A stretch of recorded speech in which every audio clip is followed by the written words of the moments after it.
이 일 후에 요단 서쪽 산지와 평지와 레바논 앞 대해 연안에 있는 햇사람과 아모리 사람과 가나안 사람과 브리스 사람과 휘 사람과 여부스 사람의 모든 왕들이 이 일을 듣고 모여서 일심으로 여호수아와 이스라엘에 맞서서 싸우려 하더라.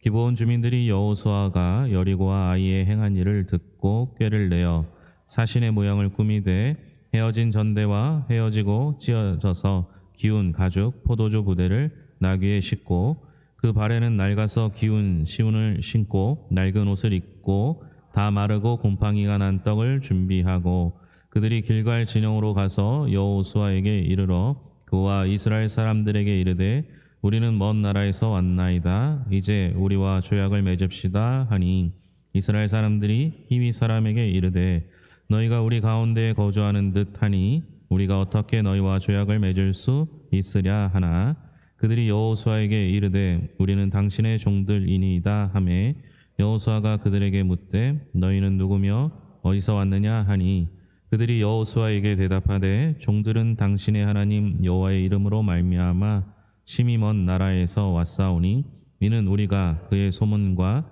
그가 애굽에서 행하신 모든 일을 들으며 또 그가 요단 동쪽에 있는 아모리 사람의 두 왕들 곧 헤스본 왕 시온과 아스다롯에 있는 바산 왕 옥에게 행하신 모든 일을 들었음이니이다. 그러므로 우리 장로들과 우리나라의 모든 주민이 우리에게 말하여 이르되 너희는 여행할 양식을 손에 가지고 가서 그들을 만나서 그들에게 이르기를 우리는 당신들의 종들이니 이제 우리와 조약을 맺읍시다 하라 하였나이다. 우리의 이 떡은 우리가 당신들에게로 오려고 떠나던 날에 우리들의 집에서 아직도 뜨거운 것을 양식으로 가지고 왔으나 보소서 이제 말랐고 곰팡이가 났으며 또 우리가 포도주를 담은 이 가죽 부대도 새 것이었으나 찢어지게 되었으며 우리의 이 옷과 신도 여행이 매우 길었으므로 낡아졌나이다 한지라. 우리가 그들의 양식을 취하고는 어떻게 할지를 여호와께 묻지 아니하고 여호수아가 곧 그들과 화친하여 그들을 살리리라는 조약을 맺고 회중 족장들이 그들에게 맹세하였더라. 아멘. 찬양대의 찬양 읽겠습니다.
요즘 너무 잘하시는 것 같아요. 네. 아, 항상 하나님 앞에서는 늘 찬양하는 자로 서는 것이 큰 기쁨이 되고 하나님께 영광 돌릴 수 있을 겁니다. 우리가 드리는 찬양이 우리에게 은혜가 되기도 하지만 우리가 드리는 찬양이 하나님을 기쁘시게 하는 도구로 쓰임 받았으면 좋겠습니다. 분명 하나님께서는 기뻐하실 겁니다. 그게 잘하든 못하든 하나님께서 기뻐하시는 일들을 잘 하셨으면 좋겠습니다. 우리가 계속적으로 여호수아를 보고 있는데요. 우리가 이제 여리고성 전투, 아이성 전투를 보았습니다. 이스라엘 백성들이 그것을 통해서 많이 느끼기도 했겠지만 거기 사는 가나안 원주민들도 그 얘기를 반드시 들었을 것입니다.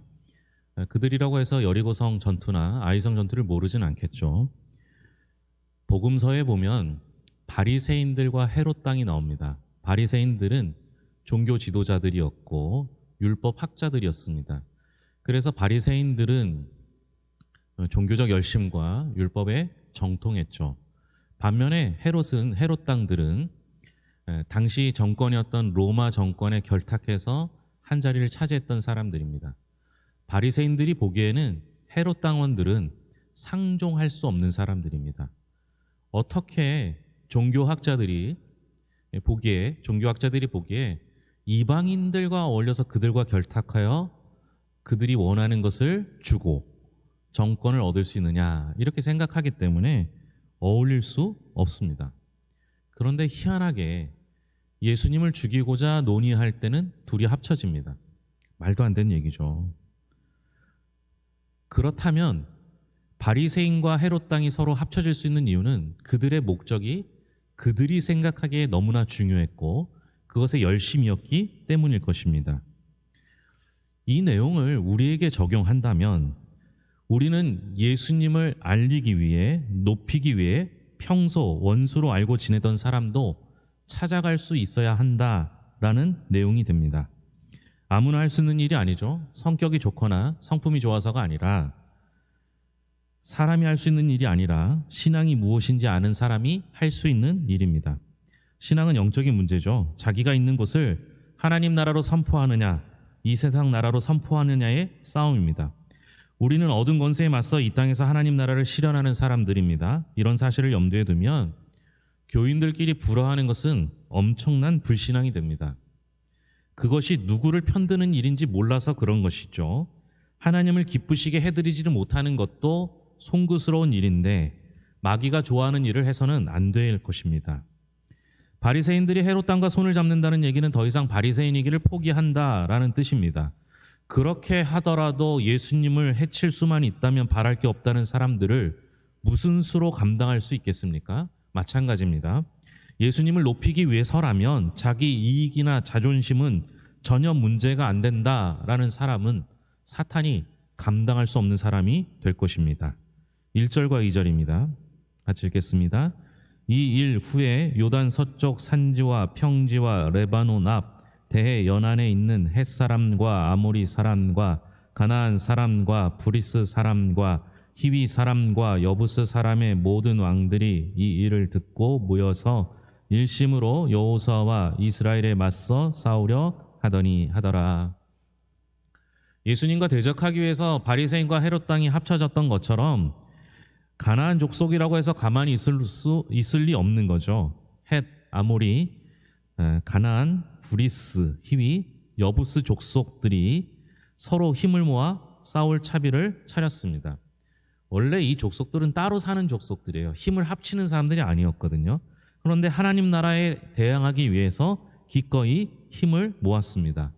하나님을 향한 악의 항전은 자기들이 멸망할 때까지 그치지 않는 법입니다. 3절부터 6절까지입니다. 같이 읽겠습니다. 기브온 주민들이 여호수아가 여리고와 아이에 행한 일을 듣고 꾀를 내어 사신의 모양을 꾸미되 헤어진 전대와 헤어지고 찢어져서 기운 가죽 포도주 부대를 나귀에 싣고 그 발에는 낡아서 기운 신을 신고 낡은 옷을 입고 다 마르고 곰팡이가 난 떡을 준비하고 그들이 길갈 진영으로 가서 여호수아에게 이르러 그와 이스라엘 사람들에게 이르되 우리는 먼 나라에서 왔나이다. 이제 우리와 조약을 맺읍시다 하니. 앞서 말한 헷 족속을 비롯한 여러 족속들이 힘을 합친 것과 기브온 주민은 좀 달랐습니다. 그들은 여리고와 아이 소식을 듣자마자 자기들끼리 방안을 강구합니다.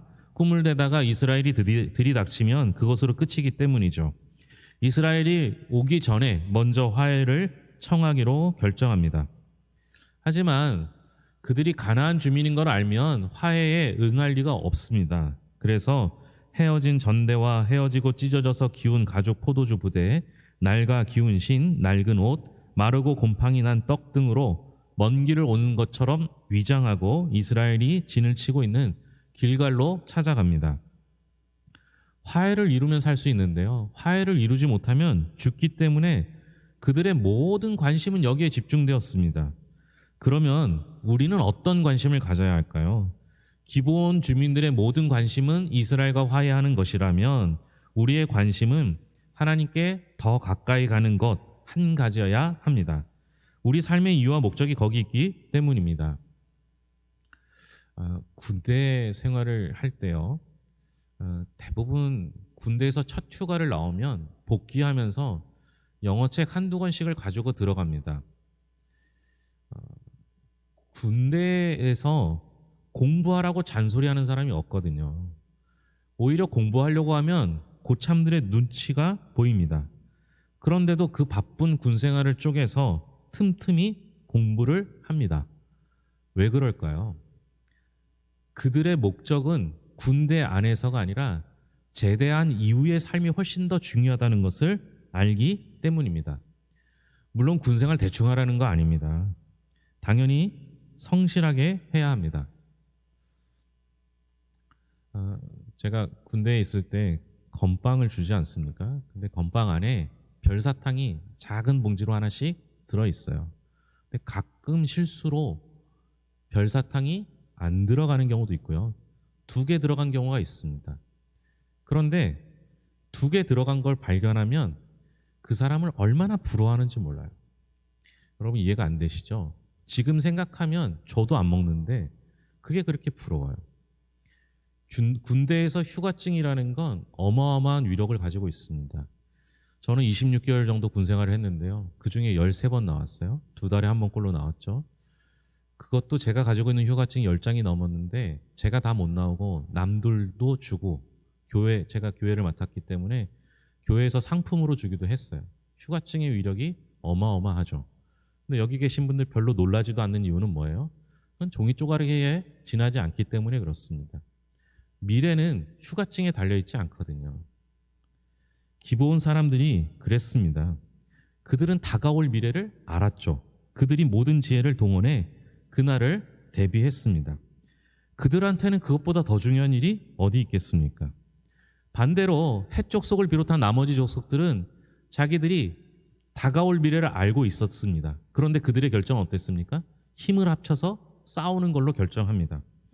지렁이도 밟으면 꿈틀한다는 식으로 마지막 발악을 하는 것이 그들의 최선이었을까요? 그런 점에서 기브온 사람들은 달랐습니다. 먼 나라에서 온 것처럼 꾸미고는 화친 조약을 청했습니다.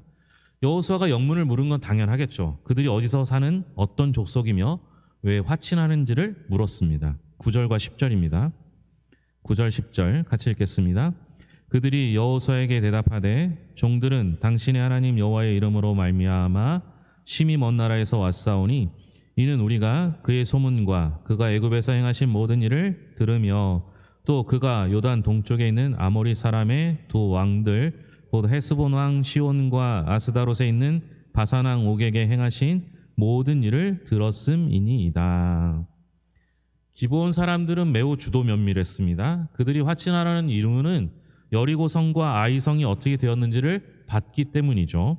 하지만 그 얘기를 하면 자기들이 멀리서 오지 않았다라는 사실이 들통납니다. 그래서 애굽이나 요단 동편처럼 오래전에 있었던 멀리서 있었던 일만 이야기합니다. 그들의 복장이나 소지품은 물론이고 대화 소재도 이스라엘과 화해라는 한 가지 목표에 응집시켰습니다.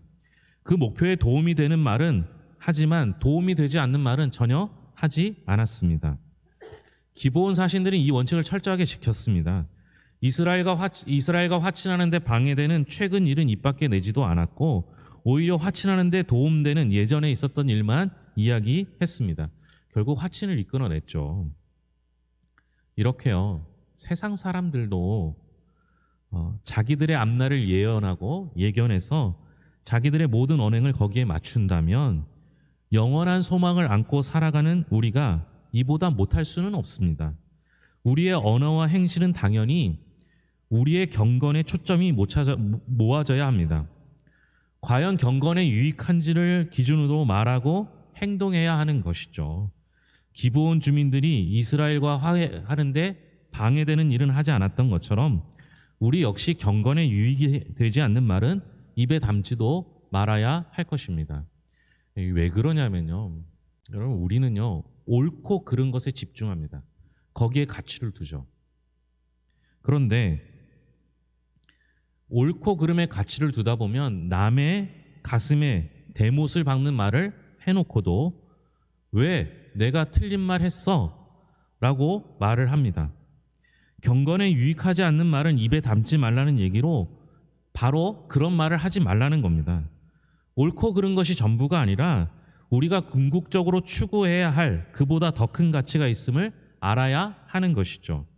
하나님은 우리가 죄인인지 아닌지 그것을 판명하는 데 별 관심이 없으세요. 이상한 말 같죠? 하나님께서 우리에게 죄인인지 아닌지를 판명하는 데 별로 관심이 없으세요. 왜요? 다 죄인이잖아요. 그렇다고 해서 하나님께서 더 큰 죄인, 더 작은 죄인을 구분하지도 않습니다. 우리 하나님의 관심은 오로지 죄인을 의인으로 만드는 데 있으십니다. 오죽했으면 그 아들을 십자가에 못 박았지 않았습니까? 우리는 그런 은혜를 아는 사람들입니다. 그럼 이제 우리 차례죠. 우리의 모든 언행도 하나님의 관심과 궤를 같이 해야 합니다. 하나님의 관심이 있는 곳에 우리의 관심이 있어야 하고 하나님께서 중요하게 여기는 문제를 우리도 중요하게 여겨야 합니다. 그 일을 위해서 우리는 덕을 세우는데 소용되는 선한 말을 하여 듣는 자들에게 은혜를 끼쳐야 합니다. 요컨대 신앙에 도움되지 않는 말은 할 필요가 없는 겁니다. 14절과 15절입니다. 무리가 그들의 양식을 취하고는 어떻게 할지를 여호와께 묻지 아니하고 여호수아가 곧 그들과 화친하여 그들을 살리리라는 조약을 맺고 회중 족장들이 그들에게 맹세하였더라. 이스라엘이 그만 깜짝 속아버렸습니다. 곰팡이가 핀 떡을 보고서는 멀리서 온 것으로 단정해서 화해 요청을 받아들입니다. 성경은 왜 그랬는지를 설명하고 있죠. 여호와께 묻지 않고 그들과 화친했다라고 지적합니다. 오해는 하지 않고 들었으면 좋겠어요. 이걸 우리는 흔히 기도하지 않고 결정해서 그렇다. 우리는 어떤 일을 하든 먼저 기도하고 해야 한다. 이렇게 적용합니다. 틀린 말은 아닙니다. 그러나 단순하게 적용하는 것은 조심스러워야 합니다. 물론 이때 여호수아를 비롯한 족장들이 기도하지 않고 일을 그르친 건 맞습니다. 그런데 기도 자체가 우리의 책임은 아니라는 거예요. 조금 더 들어보시면 이해가 되실 텐데요. 우리가 기도했다고 해서 그 기도에 이어지는 일이 항상 하나님 보시기에 합당하다라는 보장은 없습니다. 예를 들면 여러분 밥 먹을 때 꼭 기도하시죠. 기도하고 밥 먹고 나서 하는 모든 일들이 하나님 보시기에 좋은 일은 아니지 않습니까? 어떤 목사님이 들려준 얘기인데요. 그 교회 교인이 물었다랍니다. 목사님, 기도는 좋은 것이잖아요. 그런데 왜 교회에서 시끄러운 사람들은 전부 기도 많이 하는 사람들이죠? 라고 묻더랍니다. 대답을 할 수 없었습니다. 기도라는 행위가 바람직한 신앙 인격으로 연결되지 않는 예를 얼마든지 들 수 있습니다.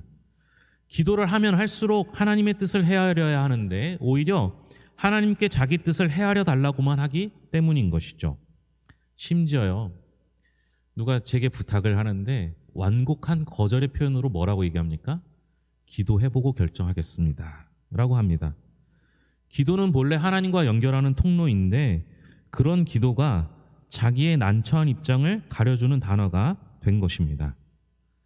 우리는 여호와께 묻지 않았다는 것을 기도하지 않았고 결정했다는 것보다 훨씬 더 적극적으로 생각해야 합니다. 그 기도하지 않았다는 것은 잘못은 분명하지만 그 내용을 우리에게 적용하면 하나님의 뜻에 관심 없은 채 결정했다라고 해야 합니다. 우리는 무슨 일을 하든 하나님의 뜻을 구하는데, 하나님의 뜻을 찾는데 집중해야 합니다. 기도했느냐 안 했느냐가 우리에게 면죄부를 주는 게 아닙니다. 하나님의 뜻대로 행했느냐, 이게 훨씬 더 중요해요. 이걸 하면 하나님이 기뻐하실지 아니하실지, 이게 하나님이 원하시는 것인지 아닌지를 찾는 것, 이게 중요합니다. 어쨌든 이스라엘은 하나님의 뜻엔 관심이 없었고 기브온 사신들은 목적을 달성했습니다. 이스라엘은 화친 조약을 맺었죠. 그리고 이스라엘이 계속 행진하다가 3일 만에 기브온 족속을 만나게 됩니다. 그들을 만나고 나서 속은 걸 알게 됩니다. 근데 여기서 우리는 거짓으로 화친하니까, 그들의 속임수로 화친했으니까 원인 무효 아니냐 이렇게 말할 수 있을 것입니다. 물론 그 말도 틀린 말은 아니지만 화친 조약을 맺을 때 이스라엘이 누구의 이름을 걸고 조약을 맺었습니까? 하나님의 이름, 여호와의 이름을 걸고 맺은 조약입니다. 여호와의 이름으로 맹세한 것을 번복할 수는 없습니다. 이스라엘은 자기들의 경거망동을 후회했지만 이미 엎질러진 물이고 시위를 떠난 화살이었습니다. 이런 우여곡절 끝에 기브온 주민들은 생명을 보장받게 됩니다. 그 대가로 이스라엘의 종이 되었는데요. 그들의 한 일은 여호와의 제단을 위해서 나무를 패고 물을 깃는 일을 했습니다. 아마 이거죠. 악인의 장막에 거하는 것보다 내 하나님 집에 문지기로 있는 것이 좋사오니. 비록 이방인이었지만 자기들의 앞날을 알고 거기에 대비하는 지혜가 있었던 그들은 하나님의 처소에서 섬기는 복까지 얻게 되었습니다. 근데 이 복이요, 얼마나 놀라운 복으로 변하는지요. 우리는 흔히 성경에서 족보, 사람 이름, 지명 이름 나오면 좀 불편하잖아요.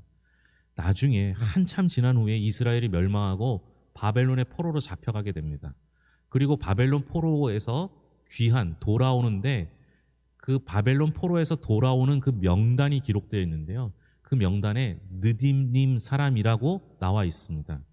느디님이라는 이름은 바쳐진 사람들이라는 뜻으로 제사장이 제사를 지낼 때 나무를 패고 물을 깃는 일을 도왔던 사람들입니다. 누구겠어요? 기브온 사람들이에요. 그들이 화친을 맺고 하나님과 합하기로 결정한 순간 이방인이었음에도 불구하고 그 당시는 종일지 모르지만 바벨론 포로에서 돌아오는 그때 하나님 나라의 족보에 들어가 있었던 것이죠. 여러분, 우리 세상 사람들도 자신의 앞날을 준비합니다. 앞으로 어떻게 될지를 생각하면서 하루하루를 준비하며 살아갑니다. 근데 우리는 예수 믿는 사람이잖아요. 예수 믿는 사람은 미래가 어떻게 될지 성경에 다 기록되어 있고 우리는 그렇게 믿는 사람이잖아요. 그런데 왜 세상 사람들이 미래를 준비하는 것보다 우리가 예수 믿는 사람으로서 미래를 알고 하루하루 하나님의 자녀로 살아가는 삶을 살지 못하고 계십니까? 기브온 사람들이 자신의 미래를 바꾸기 위해서 최선을 다해 노력을 했는데 우리는 하나님께서 내게 주신 놀라운 은총과 은혜를 가지고 앞으로 일어날 일을 알고 있음에도 불구하고 왜 최선을 다하여 노력하지 않고 계십니까? 우리는 하나님의 자녀답게 살아야 합니다. 다가올 미래를 알기 때문에 오늘 지금 하나님의 자녀로 살아가야 합니다. 저는 천국이 이미 우리의 소유가 됐다고 믿습니다. 하나님께서 우리를 자녀 삼아 주시는 순간 우리는 천국 백성이 되었습니다. 우리가 이 땅에서 살아가는 이유는 천국에서 잘 살기 위해 준비하는 기간입니다. 그렇다면 하루하루를 천국에서 사는 것처럼 살아야 하지 않겠습니까? 바리새인도 평생 원수로 지낸 헤롯 땅과 자신의 목적에 의해서 합하는데 예수 믿는 우리가 하나님의 나라를 위해서 못할 일이 무엇이겠습니까? 오늘도 주님의 자녀로서 하나님의 자녀답게 살아가는 성도들이 될 수 있기를 바랍니다. 기도하겠습니다. 하나님 아버지 감사합니다. 기브온은 다가올 미래를 알았기에 스스로 개척하여 가장 좋은 것 하나님 나라와 합하는 것을 선택했습니다. 악인의 장막에 거하는 것보다 하나님 나라 문지기로 있는 것이 좋았기 때문입니다. 결국 그들은 종에서 하나님 나라의 족보에 들어가는 놀라운 은총을 얻었습니다. 주여 하나님 아버지, 우리는 미래를 압니다. 하나님께서 이 땅에 오셔서 예수 그리스도를 통하여 재림하셔서 하나님의 자녀와 불신자를 나누어 심판하실 것을 알고 있습니다. 그래서 우리는 하루하루의 삶이 귀합니다. 이 삶, 하나님 나라를 위한 삶을 살 수 있게 하시고 하나님을 기쁘시게 하는 도구가 되게 하여 주시옵소서. 더불어 그 일을 위해서라면 원수 같은 이에게도 복음 전할 수 있도록 붙잡아 주시옵소서. 하나님 아버지, 다가올 미래를 알기에 지금 연약함도 감수할 수 있습니다. 그럼에도 불구하고 그날까지 지치지 않도록 우리의 몸의 건강을 지켜주시고 필요한 것들을 공급하여 주시며 남들에게 나눠줄 수 있을 만큼 넉넉함도 허락하여 주시옵소서. 오늘도 이 자리에까지 나와 함께 예배하는 이들을 주께서 돌보실 것을 믿으며 모든 것을 예수님의 이름으로 기도합니다. 아멘.